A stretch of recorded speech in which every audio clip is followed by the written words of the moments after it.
St. Joseph's University Executive MBA class traveled to Dubai and India in March of 2010 for an international residency.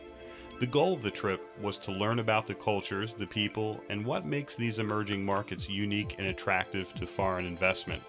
We started in Dubai, the United Arab Emirates. Dubai has forged its own path under the lofty ambitions of Sheikh Mohammed. His vision has shaped Dubai from a pearl and oil exporter to a premier travel and leisure destination. The UAE consists of 7 states, termed emirates. There are 5 to 6 million people living in the UAE, and only 20% of them are native Emiratis.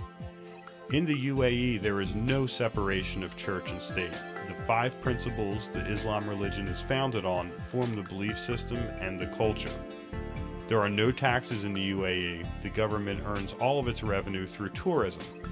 Dubai takes pride in the largest building in the world, creative reclaimed island developments, the latest Atlantis resort, indoor skiing, and world-class shopping.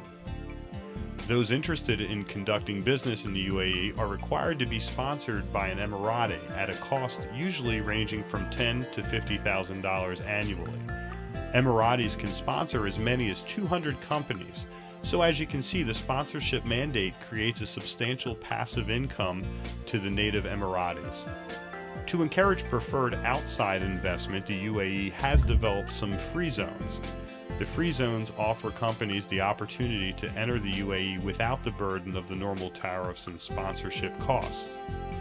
Companies are attracted to the UAE because of its central location, international cosmopolitan mix of people, which is great for recruiting, good airports, and world-class telephony networks.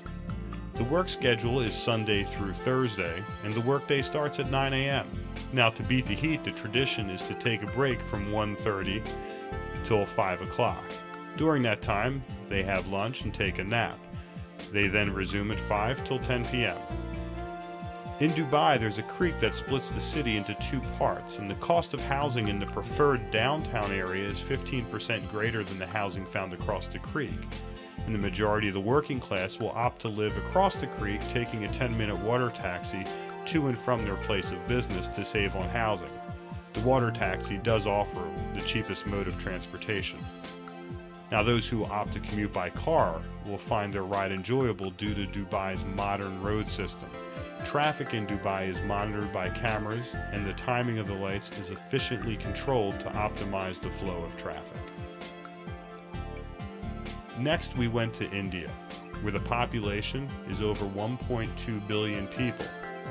India is an attractive location for U.S. foreign investment because it is a democracy, English-speaking, and the judicial system is very similar to what we have in the United States.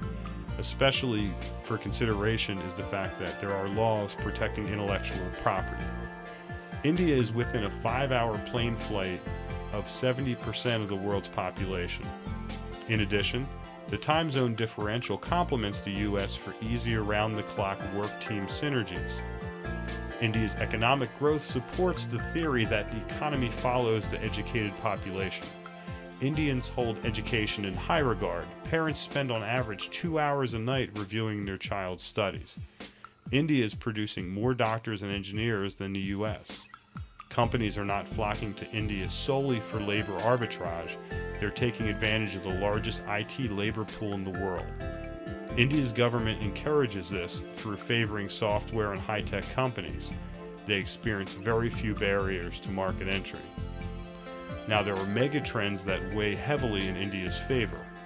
First off, developed countries have an aging workforce, while emerging markets like India have a workforce skewed very young and very educated. Globalization is shifting economic power to these emerging countries.